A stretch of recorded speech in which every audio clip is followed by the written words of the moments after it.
সুপ্রিয় শিক্ষার্থী বন্ধুরা, আসসালামু আলাইকুম। তোমরা কেমন আছো? নিশ্চয়ই ভালো আছো। আমি Mathuranath public school online class থেকে তোমাদেরকে শুভেচ্ছা এবং অভিনন্দন জানাচ্ছি। আজকে আমরা পাঠ শুরু করবার আগে আমি আমার নিজের পরিচয়টি দিয়ে নিচ্ছি। আমি কাজী সেলিনা বেগম, সহকারী শিক্ষক, মথুরানাথ পাবলিক স্কুল। তোমরা স্ক্রিনে আমার নামটি দেখতে পাবে। আজকে আমরা নবম দশম শ্রেণীর বাংলা প্রথম পত্র থেকে আলোচনা করব। আলোচনার বিষয় হচ্ছে তোমাদের সিলেবাস থেকে প্রবন্ধ নিয়ে আলোচনা। আজকের প্রবন্ধটি হচ্ছে শিক্ষা ও মনুষ্যত্ব। আমরা শিক্ষা ও মনুষ্যত্ব এই প্রবন্ধটি সম্পর্কে আলোচনা করবার আগে এই প্রবন্ধটি যিনি লিখেছেন সেই লেখকের পরিচিতি সম্পর্কে একটু জেনে নেব। তোমরা ইতিমধ্যে স্ক্রিনে লেখকের ছবিটি দেখতে পাচ্ছ। তার নাম হচ্ছে মোতাহের হোসেন চৌধুরী। প্রিয় শিক্ষার্থী বন্ধুরা, তোমরা আবার একটু নামটি ভালো করে জেনে নাও। যেহেতু আমরা কবি বা লেখকের নামটি অনেক সময় ভুল করে লিখি, এখানে মোতাহার নয়, অনেকেই তোমরা মোতাহার হোসেন চৌধুরী লিখো, কিন্তু আমি আবার একটু সংশোধন করে দিচ্ছি। তোমরা ভালো করে স্ক্রিনে দেখে নাও, লেখকের নাম হচ্ছে মোতাহের হোসেন চৌধুরী। এবারে আমরা তার জন্ম পরিচয়টি একটু জেনে নিই। লেখক মোতাহের হোসেন চৌধুরী জন্মগ্রহণ করেছেন 1903 খ্রিস্টাব্দে কুমিল্লা জেলায়। তার পৈতৃক নিবাস নোয়াখালী জেলার কাঞ্চনপুর গ্রামে। তিনি 1943 খ্রিস্টাব্দে ঢাকা বিশ্ববিদ্যালয় থেকে MA পাশ করেন। একজন সংস্কৃতিবান এবং রুচিসম্পন্ন ব্যক্তি হিসাবে তিনি খ্যাত ছিলেন।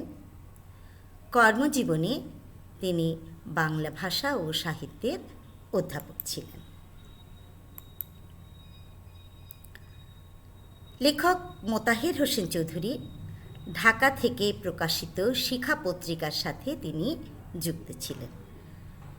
আমরা পরীক্ষার সময়ে আমরা বহু নির্বাচনী প্রশ্নে কিন্তু অনেক সময় দেখতে পাই ছোট ছোট প্রশ্ন, জ্ঞানমূলক প্রশ্ন। তো সেরকম একটি প্রশ্ন হতে পারে কি, দেখো তোমরা, যে লেখক কোন পত্রিকার সঙ্গে যুক্ত ছিলেন? নিশ্চয়ই তোমরা উত্তর দিতে পারবে এখন। আমি আবারও বলছি, তিনি ঢাকা থেকে প্রকাশিত শিখা পত্রিকার সাথে যুক্ত ছিলেন। তার অনেকগুলো প্রবন্ধ গ্রন্থ রয়েছে, তার মধ্যে সবচেয়ে উল্লেখযোগ্য হচ্ছে সংস্কৃতি কথা। তার অনুবাদ গ্রন্থ রয়েছে, তার ভেতর থেকে উল্লেখযোগ্য রয়েছে সভ্যতা ও সুখ। লেখক মোতাহের হোসেন চৌধুরী 1956 সালে 18 সেপ্টেম্বর চট্টগ্রামে মৃত্যুবরণ করেন। তো শিক্ষার্থী বন্ধুরা, আমরা এতক্ষণ লেখক পরিচিতি জানলাম। এই পাঠ শেষে তোমরা কী শিখতে পারবে সেই সম্পর্কে আমি একটু আলোচনা করি। তোমরা এই পাঠ থেকে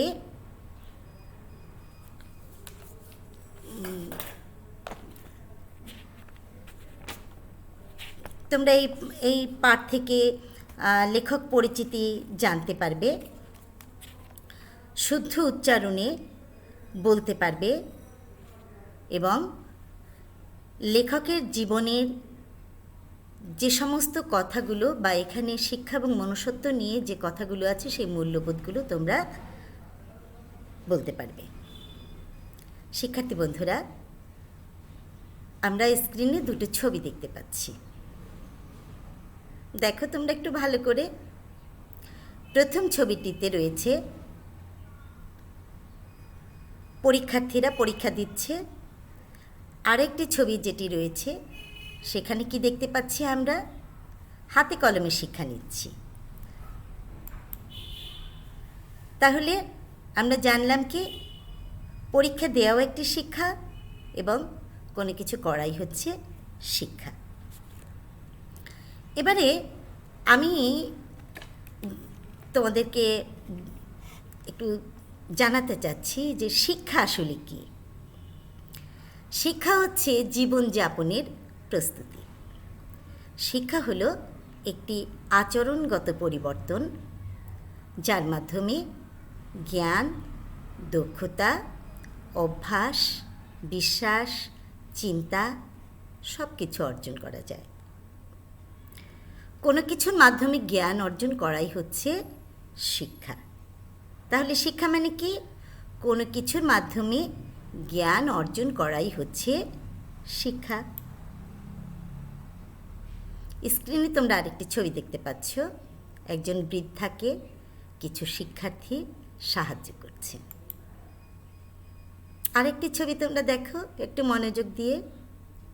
আমাদের সেনাবাহিনীর লোকজন যারা আছেন তারা কী করছেন?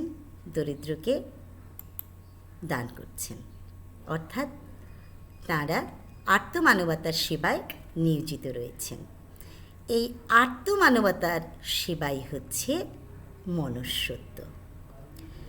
মনুষ্যত্ব হচ্ছে যে শিক্ষা আর জ্ঞান অর্জিত হলেই কিন্তু মূল্যবোধ তথা মনুষ্যত্ব লাভ করা যায়। শিক্ষার আসল কাজ হচ্ছে মূল্যবোধ সৃষ্টি করা, অর্থাৎ মনুষ্যত্বের বিকাশ ঘটাই হচ্ছে শিক্ষা। শিক্ষা না হলে কিন্তু মনুষ্যত্ব বোধ তৈরি হয় না। এবারে আমরা আমাদের মূল পাঠে চলে আসি। আমি পাঠ করছি, তোমরা একটু মনোযোগ দিয়ে শোনো। মানুষের জীবনকে একটি দোতলা ঘরের সঙ্গে তুলনা করা যেতে পারে। জীবসত্তা সেই ঘরের নিচের তলা, আর মানব সত্তা হল মনুষ্যত্বের উপরের তলা। জীবসত্তার ঘর থেকে মানব সত্তার ঘরে উঠবার মই হচ্ছে শিক্ষা। আমি আবার বলছি, জীবসত্তার ঘর থেকে মানব সত্তার ঘরে উঠবার মই হচ্ছে শিক্ষা। শিক্ষাই আমাদের মানব সত্তার ঘরে নিয়ে যেতে পারে। অবশ্য জীবসত্তার ঘরেও সে কাজ করে। খুদ পিপাসার ব্যাপারটি মানবিক করে তোলাই তার অন্যতম কাজ, কিন্তু তার আসল কাজ হচ্ছে মানুষকে মনুষ্যত্ব লোকের সঙ্গে পরিচয় করিয়ে দেওয়া। অন্য কথায়, শিক্ষার যেমন প্রয়োজনের দিক আছে তেমনি অপ্রয়োজনীয় দিকও আছে, আর এই অপ্রয়োজনের দিকই তার শ্রেষ্ঠ দিক। আচ্ছা, আমি আরেকটু তোমাদেরকে একটু সহজ করে এই পাঠ থেকে বলে যাই। মানুষের জীবনে একটি দোতলা ঘরের সঙ্গে তুলনা করা যেতে পারে। আমাদের নিচতলা এবং দোতলা। এই যে নিচতলাকে বলা হয় জীবসত্তার ঘর এবং উপরের তলাকে বলা হয় মানব সত্তার ঘর। তাহলে জীবসত্তা কি? জীবসত্তা হচ্ছে জীবের অস্তিত্ব, আর মানব সত্তা হচ্ছে মানুষের মানবিক অস্তিত্ব। মানব সত্তা হচ্ছে মানুষের মানবিক অস্তিত্ব। আর এই মানবিক অস্তিত্ব এই পর্যায়ে যেতে হলে আমাকে অবশ্যই শিক্ষায় শিক্ষিত হতে হবে। শিক্ষা মানুষকে জীবসত্তা থেকে মুক্ত করে ওপরের দিকে টানে, অর্থাৎ দোতলার দিকে টানে, আর শিক্ষাই মানুষকে মানব সত্তার দিকে নিয়ে যায়। এই কথাই এখানে বলা হয়েছে। আবার দেখো, শিক্ষার প্রয়োজনীয় দিক এবং অপ্রয়োজনীয় দিক কী? শিক্ষার দুটো দিক আছে, একটি হচ্ছে প্রয়োজনীয় দিক, আরেকটি হচ্ছে অপ্রয়োজনীয় দিক। আমি আগেই বলেছি শিক্ষা মানুষ কীভাবে, এটি তার আচরণগত পরিবর্তন থেকেই জন্ম নেয়। আর অপ্রয়োজনীয় দিকটিকে আমরা কেন মূল্যবান বলবো? অপ্রয়োজনীয় দিক মানুষের অন্নবস্ত্রের সংস্থানের জীবনের একমাত্র উদ্দেশ্য নয়। যেহেতু প্রয়োজনের দিকে কিন্তু আমরা আমাদের মৌলিক মানবিক চাহিদাগুলোকে ব্যবহার করবার জন্য সবসময় আমরা আত্মনির্ভর হয়ে থাকি। এই মৌলিক মানবিক চাহিদাগুলো আমাদের অন্ন বস্ত্র পাওয়া। আর এখানে এটি কিন্তু আসলে আমাদের মূল উদ্দেশ্য নয়। আমাদের উদ্দেশ্য হচ্ছে মনুষ্যত্ব বোধ অর্জন করা, এবং জীবন সাধনার শ্রেষ্ঠ অংশই হচ্ছে শিক্ষার এই অপ্রয়োজনীয় দিকটি। শিক্ষাই মানুষের আত্মাকে জাগ্রত করে। লোভ থেকে শিক্ষা মানুষকে দূরে রাখে, বাইরের চাকচিক্যে মন ভোলানো থেকে মানুষকে অনেক ঊর্ধ্বে নিয়ে যায়। অর্থাৎ মানব জীবনের এই দুটি সত্তাই, দুটি দিক, প্রয়োজনীয় দিক, অপ্রয়োজনীয় দিকের মধ্যে শ্রেষ্ঠ দিক হচ্ছে অপ্রয়োজনীয় দিক। তাহলে এবারে আমরা এই পাঠের মধ্যে থেকে আমরা যে কঠিন কঠিন শব্দগুলো পেয়েছি তার দু একটি শব্দ সম্পর্কে আমরা একটু আলোচনা করে নেই। আবার তোমরা স্ক্রিনে দেখো, দুটো ছবি আমরা দেখতে পাচ্ছি। এক পাশে দেখছি থালা হাতে কিছু শিশু খাবার যাচ্ছে, আরেকজনে কি করছে? পানি পান করছে। ক্ষুধ শব্দের অর্থ হচ্ছে এখানে ক্ষুধা, আর পিপাসা শব্দের অর্থ তোমরা সবাই জানো তৃষ্ণা। খাবারের পরে যে তৃষ্ণা মেটানো হয় সেটাকে বলে ক্ষুধ পিপাসা। নিচে রয়েছে জীবসত্তা। জীবসত্তাকে একটু আগে আমি বলেছি জীবনের অস্তিত্ব বা জীবের অস্তিত্ব। তাহলে আমরা জানলাম ক্ষুধ পিপাসা শব্দের অর্থ হচ্ছে কি? ক্ষুধা ও তৃষ্ণা। আর জীবসত্তা হচ্ছে জীবের অস্তিত্ব। প্রিয় শিক্ষার্থীরা, তোমরা স্ক্রিনে চমৎকার দুটি ছবি দেখতে পাচ্ছ। একটি দেখছো, একটি শিশু মই বেয়ে নিচে থেকে উপরের দিকে উঠছে, আর পাশে রয়েছে একটি দোতলা ঘর। কিছুক্ষণ আগে কিন্তু আমি এই কথাই আলোচনা করছিলাম তোমাদের সাথে। এই দোতলা ঘরটি আমরা দেখতেছি। এই দোতলা ঘরের নিচে একটি তলা রয়েছে এবং উপরে একটি তলা রয়েছে। এই নিচের তলাকে তাহলে আমরা কি বলতে পারি? জীবসত্তা। আর দোতলা ঘরের উপরের অংশকে অর্থাৎ দোতলাকে আমরা বলবো মানব সত্তা। আর এই যে পাশে যে জিনিসটি রয়েছে মই, এই মই বেয়েই কিন্তু আমরা জীবসত্তা থেকে মানব সত্তায় উঠতে পারি। তাহলে এই মইটিকে আমরা কি বলতে পারি বলো তো? এই মইটিই হচ্ছে শিক্ষা। তাহলে আমরা আজকে কি জানলাম? শিক্ষার মাধ্যমে জীবতলা থেকে, জীবসত্তা থেকে মানব সত্তায় উপরে ওঠা যায়। আর এই মানব সত্তাই হচ্ছে মনুষ্যত্ব, যা একটি মানুষকে আদর্শ মানুষ হিসাবে গড়ে তুলতে পারে। তাহলে আমরা আবার একটু প্রশ্ন করি। শিক্ষার দুটো দিক, একটি হচ্ছে জীবসত্তা, একটি হচ্ছে মানব সত্তা। এটি হচ্ছে মানব দেহের দুটি সত্তা। আমরা স্ক্রিনে দুটো ছবি দেখছি। দেখো, এক পাশে বন্যার্তদের জন্য সাহায্যের যারা হাত বাড়িয়েছে তাদেরকে সাহায্য করছে, আর এ পাশেও কিন্তু আরেকটি ছবিতেও আমরা দেখছি যে সাধারণ কিছু মানুষ দরিদ্রদেরকে সাহায্য করছে। একটু আগে আমরা জেনেছিলাম যে এই মানবতা বা আত্মমানবতার সেবা করাই হচ্ছে মানুষের মনুষ্যত্ববোধ, যেটিকে আমরা বলি শিক্ষার অপ্রয়োজনীয় দিক। এবারে দেখো স্ক্রিনে আবার দুটি ছবি। একটি হচ্ছে লাইব্রেরির ছবি, আর এটি কি দেখো তো? একটি শিশুকে কোলে করে নিয়ে যাচ্ছে অন্য কিছু মানুষ। তাহলে আমরা বলতে পারি শিক্ষাই আমাদের মানব সত্তার ঘরে নিয়ে যেতে পারে। সবাই মনে রাখবে, শিক্ষাই আমাদের মানব সত্তার ঘরে নিয়ে যেতে পারে। স্ক্রিন ছবি দেখতে পাচ্ছ তো তোমরা সেই মানব সত্তার, অর্থাৎ মনুষ্যত্ব বোধে উজ্জীবিত সত্তার মানুষগুলোকে। তাহলে আমরা আবার একটু ঝালাই করি। এপাশে দেখো, একটি ছবিতে আছে কিছু শিক্ষার্থী কী করছে, পরীক্ষা দিচ্ছে। এটি হচ্ছে প্রয়োজনীয় দিক। আর ওই পাশে দেখো, একটি শিশুকে কোলে করে নিয়ে যাচ্ছে, অসুস্থ মানুষকে নিয়ে যাচ্ছে অন্য সুস্থ আর দুজন মানুষ, যেটাকে আমরা আত্মমানবতার সেবায় নিয়োজিত মানব সত্তার কথা একটু আগে বলেছি, যেটি আমাদের জীবনের শ্রেষ্ঠ দিক, অপ্রয়োজনীয় দিক। তাহলে আমরা প্রয়োজনীয় দিক, এই শিক্ষার মাধ্যমে আমরা কি করি, অন্ন বস্ত্রের সংস্থান করি, তাই না? কিন্তু এটি কিন্তু আসলে আমাদের মূল উদ্দেশ্য নয়।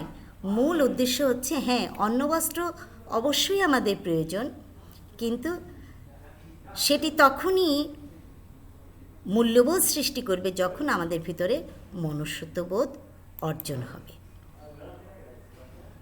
আমরা আবার একটু পাঠে চলে যাই। দেখো, সেই শেখায় কি করে জীবনকে উপভোগ করতে হয়, কি করে মনোমালিক হয়ে অনুভূতি ও কল্পনার রস আস্বাদন করা যায়। শিক্ষার এ দিকটি যে বড় হয়ে ওঠে না, তার কারণ হচ্ছে ভুল শিক্ষা ও নিচের তলায় বিশৃঙ্খল জীবসত্তার ঘরটি এমন বিশৃঙ্খল হয়ে আছে যে হতভাগ্য মানুষকে সবসময় সে সম্বন্ধে সচেতন থাকতে হয়। ওপরের তলার কথা সে মনেই আনতে পারে না। অর্থচিন্তার নিগড়েই সকলে বন্দী। ধনী দরিদ্র সকলেরই অন্তরে সে একই ধ্বনি উত্থিত হচ্ছে, চাই চাই আরও চাই। এ তো হবেই যে অর্থচিন্তা যদি মানুষের ভেতরে সবসময় বিরাজমান থাকে, তাহলে তো অবশ্যই মানুষ আরও চাই আরও চাই, আরও দিতে হবে, এটিই করবে।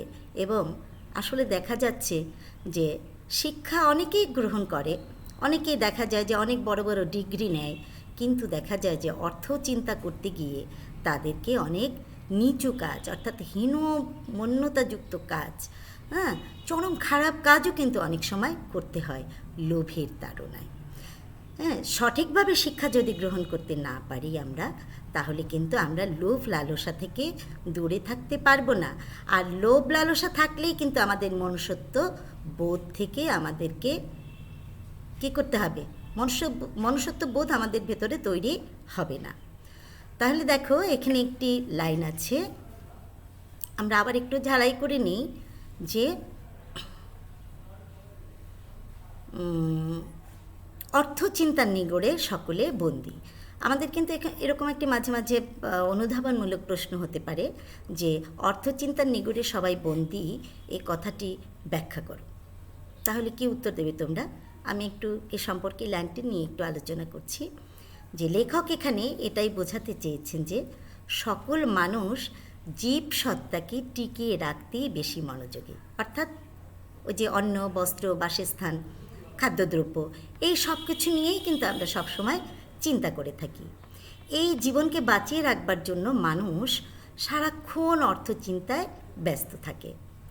আর যারা অর্থচিন্তায় সারাক্ষণ নিজেকে ব্যস্ত রাখে, তারা কিন্তু মনুষ্যত্ব অর্জনে সক্ষম নয়, অর্থাৎ সৎ উপার্জন থেকে লোভের তাড়নায় উন্মত্ত থাকে। লেখক এ কথাই বোঝাতে চেয়েছেন। আর যখন মানুষ লোভের তাড়নায় উন্মত্ত থাকে, তখন ওই যে তার আরও চাই আরও চাই, আরও কিছু তহবিলে জমা হয়ে থাকা চাই, তাই না? এই কথাটি কিন্তু সুকান্ত ভট্টাচার্য তার একটি কবিতায় বলেছিলেন যে যত চাই তত পাই, আরও যেন পাই, আরও চাই, আরও কিছু তহবিলে জমা হয়ে থাকা চাই, শুধু চাই আর চাই। এই চাওয়া জিনিসটা কখন হয়? যখন আমার সঠিক শিক্ষা অর্জন না হয়। তাহলে নিশ্চয়ই তোমরা এই লাইনটি বুঝতে পেরেছ। এখন তোমরা এর উত্তরটি লিখতে পারবে। এবারে তোমরা স্ক্রিনে দুটি ছবি দেখো। প্রথম ছবিটি দেখো, হাত বাঁধা অবস্থায়, শিকল দিয়ে হাত বাঁধা রয়েছে। দ্বিতীয় ছবিটি কি? অন্ধকার, মানে তিমির, তাই না? আর আগের শব্দটি হচ্ছে নিগড়। উচ্চারণটা কি হবে? নিগড়। ডয়শূন্য র আছে কিন্তু। তাহলে নিগড় শব্দের অর্থ হচ্ছে শিকল বা বেড়ি। আমরা জানলাম কি নিগড় শব্দের অর্থটি হচ্ছে কি?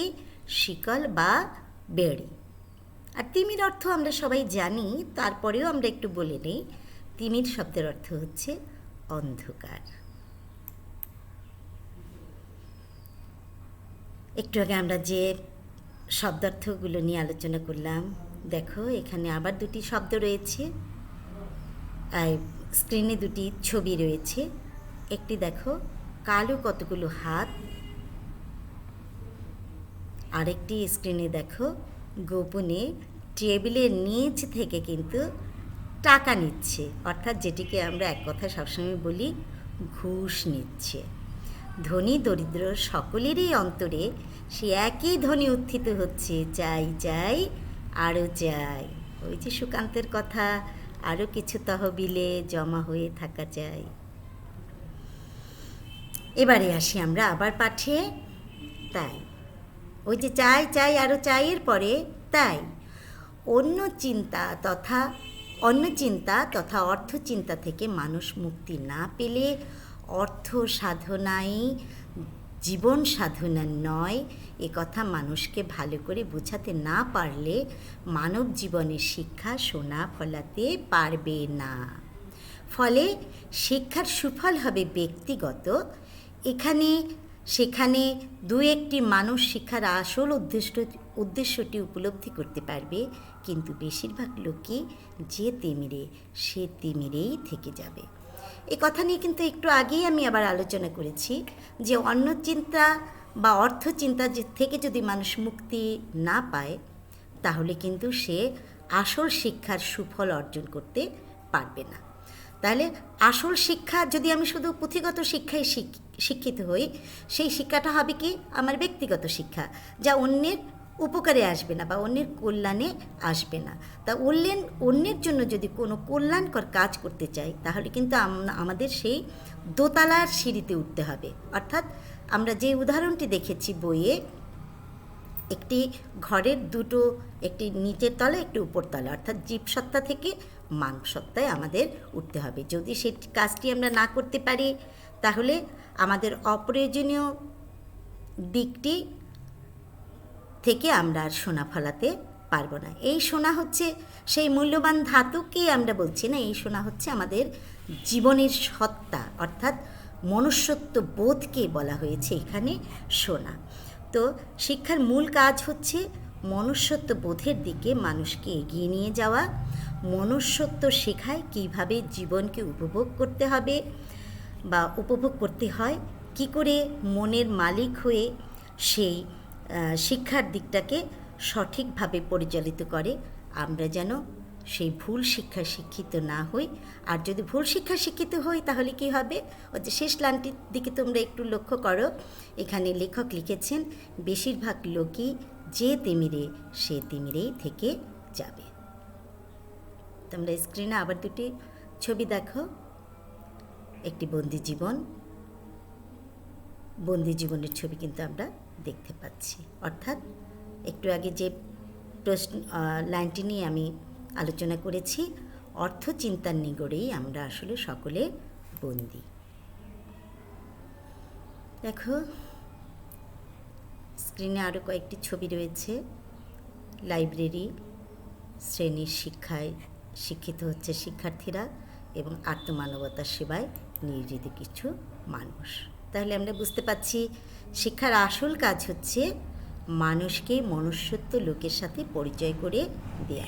আমি কিন্তু বারবারই এই একটি কথাই বলছি, আমাদের শিক্ষার আসল কাজ হচ্ছে মানুষকে মনুষ্যত্ব বোধ তৈরি করে দেয়া। এই মানুষ কারা? এই মানুষ কিন্তু তোমরা, আমরা। এই তোমাদেরকে এই শিক্ষা ও মনুষ্যত্ব, এই প্রবন্ধটি তোমাদের পাঠে সংযুক্ত করা হয়েছে কিন্তু এই কারণেই তোমাদেরকে সুশিক্ষায় শিক্ষিত করা, অর্থাৎ শুধু শিক্ষা অর্জনই নয়, তোমাদের প্রত্যেককে আসলে মনুষ্যত্ব বোধ নিয়ে জীবনে বড় হতে হবে। তাই অন্য চিন্তার নিগড় থেকে মানুষকে মুক্তি দেওয়ার যে চেষ্টা চলছে তা অভিনন্দনযোগ্য, কিন্তু লক্ষ্য সম্বন্ধে সচেতন না থাকলে সে চেষ্টাও মানুষকে বেশি দূর নিয়ে যেতে পারবে বলে মনে হয় না।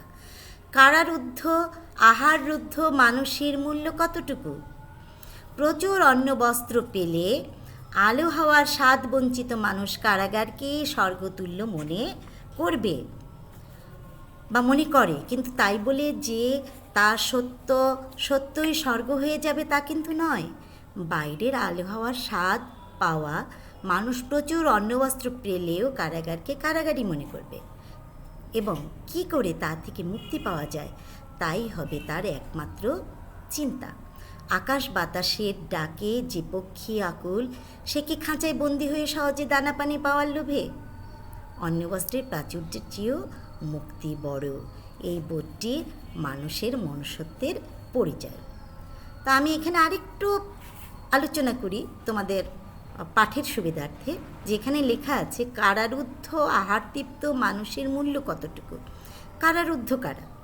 যদি মনে করো একটি খাঁচায় তুমি একটি পোষা পাখি রেখেছ, সে তো রুদ্ধ অবস্থায় থাকবে, তাই না? তাকে যতই আমরা ভালো খাবার দেই, সে কিন্তু খাঁচায় বন্দি হয়ে থাকতে চাইবে না, কিন্তু বহুদিন সে ওই একইভাবে খাঁচায় বন্দি অবস্থায় যে খাবার খেতে খেতে খেতে খেতে সে একটু অভ্যাসে পরিণত হয়ে যাবে। সে বাইরের পৃথিবীর এই আলো বাতাসকে সুন্দর বলে মনে করবে না। তো কিন্তু বাইরের যদি সে একটু আলো হাওয়া বাতাস পায়, তাহলে সে কী করবে? মুক্ত আকাশে উড়ে যাবে। অর্থাৎ খাওয়া পড়ার সমস্যা মিটে গেলেও জীবনের উন্নয়ন সম্ভব হয় না। জীবনের উন্নয়ন সম্ভব হতে হলে আমাদের কিসের দরকার? প্রত্যেকটি মানুষের জীবনে কতগুলো স্বাধীনতা রয়েছে। যদি আমরা কারাবন্দী অবস্থায় থাকি, তাহলে কিন্তু সেই স্বাধীনতাগুলো অর্জন করতে পারবো না। আচ্ছা দেখো, আমরা কি একটি কালো হাত দেখছি এবং আরেকটি বন্দি অবস্থার হাত দেখছি। অর্থাৎ অন্নবস্ত্রের প্রাচুর্যের চেয়েও মুক্তি বড়, এই বোধটি মানুষের মনুষ্যত্বের পরিচয়। অন্ন বস্ত্রের প্রাচুর্যের চেয়েও মানুষ কি চায়? মুক্তি চায়। যে কথাটা আমি একটু আগে বললাম, যে পাখিটিকে খাঁচায় বন্দি করে রেখে যদি আমরা অনেক ভালো খাবার দিই, তারপরে যদি সে একটু ছাড়া পায়, সে কী করবে? সে উড়ে যাবে, অর্থাৎ সে মুক্তভাবে ঘুরে বেড়াবে। এটি তার সবচেয়ে বড় আনন্দের। অর্থাৎ আনন্দ তখনই হবে যখন সে মুক্ত হবে। আমরা স্ক্রিনে কয়েকটি ছবি দেখি একটু। এখানে আমরা ভাত, মাছ, নানা রকমের উপাদেয় খাবার দেখছি। আবার দেখছি কেউ কেউ কী করছে? মনের আনন্দে কাজ করছে। একটি শিশু ক্লাসে লেখাপড়া করছে বোর্ডে, আর পাশে যে মানুষটি একটি আর্তমানবতার সেবায়, যিনি পৃথিবী বিখ্যাত মাদার তেরেসাকে দেখছি, একটি সন্তানকে আদর করছে। দেখো, তাহলে মানব জীবনে মুক্তির জন্য লেখক দুটি উপায়ের কথা বলেছিলেন, তাই না? আমি একটু আগে যে কথা আলোচনা করেছিলাম, একটি উপায় হচ্ছে অন্ন বস্ত্রের চাহিদা থেকে মুক্তি, আরেকটি হচ্ছে শিক্ষা দীক্ষার মাধ্যমে মনুষ্যত্ব অর্জন। শিক্ষা দীক্ষার মাধ্যমে মনুষ্যত্ব অর্জন। আর এই যদি মনুষ্যত্ব অর্জন করতে পারি, তাহলে মানুষের জীবনে কী হবে? চিন্তার স্বাধীনতা বাড়বে, বুদ্ধির স্বাধীনতা বাড়বে, আত্মপ্রকাশের স্বাধীনতা বাড়বে। যদি এই স্বাধীনতাগুলো মানুষের জীবনে না আসে, তাহলে মানুষের আসলে কোনো সেখানে মুক্তি নেই। মানুষের অন্নবস্ত্রের সমস্যার সমাধানের চেষ্টা করতে হবে এই মুক্তির দিকেই লক্ষ্য রেখে। ক্ষুধ পিপাসায় কাতর মানুষটিকে তৃপ্ত রাখতে না পারলে আত্মার অমৃত উপলব্ধি করা যায় না বলেই ক্ষুধ পিপাসার তৃপ্তির প্রয়োজন। অর্থাৎ ওই যে প্রয়োজনীয় দিক, শিক্ষার প্রয়োজনীয় দিকটি কিন্তু আমাদের অবশ্যই প্রয়োজন রয়েছে। আমাদের খাবার না হলে পরে আমরা কি বাঁচবো? আমাদের জীবসত্তা কি বাঁচবে? বাঁচবে না। আমাদের পোশাক আশাক যদি না থাকে, তাহলে কি আমরা আমাদের তাপ নিয়ন্ত্রণ করতে পারবো? পারবো না। আমাদের ঘর থাকবে, বাড়ি থাকবে, আমাদের যে সমস্ত মৌলিক অধিকারগুলো আছে সেই প্রয়োজনীয় দিকটি আমাদেরকে মেটাতে হবে, এবং সেটি শুধু মেটাবার জন্য আমাদের তৃপ্তিরও প্রয়োজন আছে। আর সেই তৃপ্তি যদি আমরা অর্জন করতে পারি তাহলেই আমরা কি করব, সে অপ্রয়োজনীয় দিকটির দিকে যেতে পারবো, আর সেদিকে আমাদেরকে লক্ষ্য রাখতে হবে। লেখক এই জন্য এখানে বলেছেন, একটা বড় লক্ষ্যের দিকে সৃষ্টি রেখেই অন্নবস্ত্রের সমাধান করা ভালো, নইলে আমাদের বেশি দূর নিয়ে যাবে না। ছবিতে আমরা আবার একটু দেখি। দেখো, নদীর পাড়ে মুক্তভাবে মানুষ কী করছে, ঘোরাফেরা করছে। মাঝখানে দেখো, হাতে কলম নিয়ে উঁচু হয়ে, হাত উঁচু করে দুটো হাত উপরের দিকে আছে, এবং কবি কাজী নজরুল ইসলামের আমরা একটি ছবি দেখতে পাচ্ছি। তাহলে দেখো, প্রথম ছবিটি থেকে আমরা বুঝতে পারলাম এখানে চিন্তার স্বাধীনতার কথা, দ্বিতীয়টি বুদ্ধির স্বাধীনতা এবং আত্মপ্রকাশের স্বাধীনতা। দেখো, আমরা এরকম একটি ছবি দেখলেই মনে হয় কি আমাদের স্বাধীনতার একটি চিত্র, তাই না? যে একটি অঙ্গুলি নির্দেশ করে কিন্তু বঙ্গবন্ধু তার বুদ্ধির মধ্য দিয়ে সে ৭ই মার্চের সামান্য একটি ভাষণ, কয় মিনিটের, অল্প কিছুক্ষণের একটি ভাষণের মধ্যে দিয়ে একটি জাতির স্বাধীনতা কিন্তু নিয়ে এসেছে, এবং সেই জাতির স্বাধীনতা অর্জন করেছে কিন্তু তার চিন্তার ফসলের মাধ্যমে, এবং এই বুদ্ধি এবং চিন্তার ফসলের মধ্য থেকে আমরা আত্মপ্রকাশ পেয়েছি আমাদের দেশের স্বাধীনতার মধ্য দিয়ে, তাই না? তাহলে চিন্তার স্বাধীনতা, বুদ্ধির স্বাধীনতা, আত্মপ্রকাশের স্বাধীনতা যেখানে নাই, সেখানে কি নাই? মুক্তি নাই।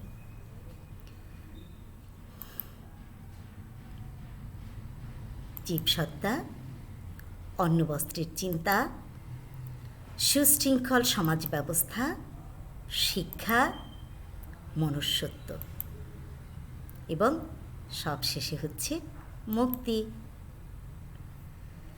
তাহলে আমরা এবারে একটু আমাদের প্রশ্ন নিয়ে আলোচনা করি তোমার সঙ্গে। আমি অনেকক্ষণ তোমাদেরকে এই শিক্ষা এবং মনুষ্যত্ব নিয়ে আলোচনা করলাম। এবারে আমরা প্রশ্নের দিকে চলে যাই। কীরকম প্রশ্নে তোমাদের হতে পারে? দেখো, 1 নম্বরে দেখো, অপ্রয়োজনীয় দিকই তার শ্রেষ্ঠ দিক বলতে কি বোঝানো হয়েছে? 2, শিক্ষাই আমাদের মানবসত্তার ঘরে নিয়ে যেতে পারে, ব্যাখ্যা করো। এবং 3, অর্থচিন্তার নিগড়ে সকলে বন্দী, ব্যাখ্যা করো। তাহলে আমি আবার একটু প্রশ্নগুলো নিয়ে একটু আলোচনা করি তোমাদেরকে। অপ্রয়োজনীয় দিকই তার শ্রেষ্ঠ দিক বলতে এখানে কি বোঝানো হয়েছে? নিশ্চয়ই তোমরা বুঝছো। অপ্রয়োজনীয় দিক মানে কি? শিক্ষার তো 2টি দিক রয়েছে, একটি হচ্ছে শিক্ষার প্রয়োজনীয় দিক আর একটি অপ্রয়োজনীয় দিক। অপ্রয়োজনীয় দিক হচ্ছে সবচেয়ে শ্রেষ্ঠ দিক, অর্থাৎ অন্ন বস্ত্রের সংস্থান হচ্ছে জীবনের একমাত্র উদ্দেশ্য নয়, মনুষ্যত্ব অর্জন ও জীবন ধারণের শ্রেষ্ঠ অংশ। শিক্ষা মানুষের আত্মাকে জাগ্রত করে, লোভ থেকে শিক্ষা মানুষকে দূরে রাখে এবং বাইরের চাকচিক্যের মন ভোলানো থেকে মানুষকে দূরে রাখে। এটি আমরা জানলাম। আর শিক্ষা আমাদের মানব সত্তার ঘরে নিয়ে যেতে পারে, এটি তো আমরা আগেই বলেছি। শিক্ষা মানুষকে জীবসত্তা থেকে মুক্ত করে উপরের দিকে টেনে নিয়ে যায় এবং শিক্ষা মানুষকে মানব সত্তার দিকে নিয়ে যেতে পারে। সুশিক্ষা বা সঠিক শিক্ষা যদি আমরা অর্জন করি তাহলে আমরা মানব সত্তার ঘরে যেতে পারবো এবং মানব সত্তাই হচ্ছে কল্যাণ বয়ে আনবে। অর্থচিন্তার নিগড়ে সকলে বন্দী, এটি ব্যাখ্যা করো। এটি সম্পর্কে কিন্তু আমি তোমাদেরকে একটু আগে আলোচনা করেছি, আমি আবার একটু ঝালাই করে নিই। এখানে লেখক এটাই বোঝাতে চেয়েছেন যে, একটু মনোযোগ দিয়ে শোনো তোমরা। লেখক এখানে বোঝাতে চেয়েছেন যে সকল মানুষ জীবসত্তাকে টিকিয়ে রাখতেই বেশি মনোযোগী। কেন? এই জীবনকে বাঁচিয়ে রাখবার জন্য। আর জীবন যদি বেঁচে না থাকে তাহলে আমরা কেমন করে মানব সত্তার ঘরে যাব? যেতে কি পারবো? পারবো না। তাহলে জীবনকে বাঁচিয়ে রাখবার জন্য মানুষ সারাক্ষণ যদি অর্থচিন্তায় ব্যস্ত থাকে, আর যারা অর্থচিন্তা সর্বক্ষণ নিজেকে ব্যস্ত রাখে তারা মনুষ্যত্ব অর্জনে সক্ষম নয়। অর্থাৎ সৎ উপার্জন থেকে লোভের তাড়নায় তারা উন্মত্ত থাকে। লেখক এখানে এই কথাই বলেছেন। অনেকক্ষণ তোমাদেরকে নিয়ে আলোচনা করলাম। এবারে তোমাদেরকে আমি বাড়ির কাজ দিচ্ছি, তোমরা বাড়ির কাজ করে নিয়ে আসবে। বাড়ির কাজটি তোমরা সবাই খাতায় লিখে রাখো। মানুষ কী কী কাজ করলে তার মনুষ্যত্বের বিকাশ ঘটবে। আমি আবার বলছি, মানুষ কী কী কাজ করলে তার মনুষ্যত্বের বিকাশ ঘটবে, এটিকে 10টি বাক্যে লিখে নিয়ে আসবে। মনে থাকবে তো সবার? সবাইকে মনোযোগ দিয়ে আমার এই পাঠ শুনবার জন্যে অসংখ্য ধন্যবাদ। শিক্ষার্থীরা, তোমরা সবাই ভালো থেকো, সুস্থ থেকো। এই করোনাকালীন সময়ে তোমরা বাইরে ঘোরাফেরা করবে না, আর বাইরে যখনই একটু যাবে সবাই কিন্তু মাস্ক ব্যবহার করবে, তোমাদের হাত বারবার পরিষ্কার করবে হ্যান্ড স্যানিটাইজেশন দিয়ে। আমরা সবাই সুস্থ থাকবো, কেউ অসুস্থ হয়ে জীবনযাপন করব না। সবাই ভালো থাকবো। আমরা আবার পরবর্তী পাঠে এর দ্বিতীয় অংশ নিয়ে আলোচনা করব। সবাইকে অসংখ্য ধন্যবাদ।